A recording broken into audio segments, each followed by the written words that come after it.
Hello বন্ধুরা, আজকে আমি একটা দারুণ মিষ্টি বানিয়েছি। তো ভাবলাম তোমাদের সঙ্গে শেয়ার করি কীরকম হলো মিষ্টিটা। আজকে আমি গুড় দিয়ে মিষ্টি বানিয়েছি, দেখো। তো মিষ্টিটা এইভাবে খাওয়া যায়। শুকনো শুকনো যারা মিষ্টি কম ভালোবাসেন, খেতে কম ভালোবাসেন, তো তারা এইভাবে কিন্তু খেতে পারেন, একদম রাজা করে। আর যারা মিষ্টি বেশি ভালোবাসেন তারা শিরার মধ্যে দিয়ে খেতে পারেন। তো দেখুন, আমি আজকে রাত্রেবেলায় ভিজিয়ে রেখেছিলাম, তার জন্য অল্প একটু জল দিয়ে কুকারে সিটি লাগিয়ে নিলাম, অল্প একটু লবণ দিয়ে। জল কিন্তু বেশি দিতে হবে না, কারণ বেশি দিলেন বেশি নরম হয়ে যাবে। তো তারপর দেখুন আমার একদম নরম হয়ে গেছে।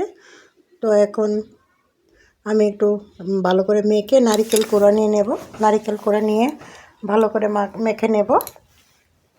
তো এখানে যারা মিষ্টি ভালোবাসেন তো তাদের জন্য মিষ্টি গুড় নিয়েছি আমি মিষ্টিটা। তো গুড় দিয়ে মেখে নিয়েছি। যারা মিষ্টি কম খেতে ভালোবাসেন তারা শিরাতে না দিলেও চলবে, আমি শিরাতে দেব। তো তার জন্য আগে গুড়টা মেখে নিয়েছি। দেখুন, একটু তেল দিয়েছি আগে মাখার মধ্যে, আর একটু গুড় দিয়ে মেখে নিচ্ছি। গুড়টা ভালো করে মেশড করে নিতে হবে।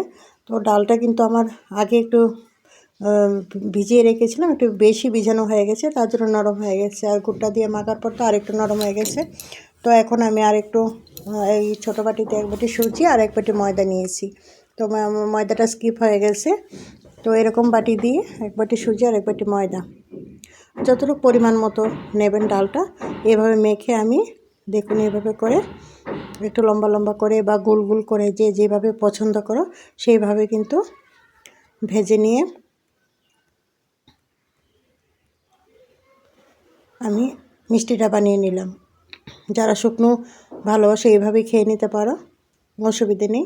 যারা এইভাবে খেয়েছেন তো ভালো কথা, যারা খাননি তো তারা এইভাবে বানিয়ে খেয়ে দেখতে পারেন, অসাধারণ লাগে। এভাবে শুকনো কিন্তু খাওয়া যায়, খুব ভালো লাগে এভাবে খেতে। আর যারা মিষ্টি বেশি ভালোবাসেন, রস ভরা খেতে ভালোবাসেন, তারা এইভাবে গুড় দিয়ে শিরা বানিয়ে শিরার মধ্যে দিয়ে দেবেন, অসাধারণ লাগে খেতে।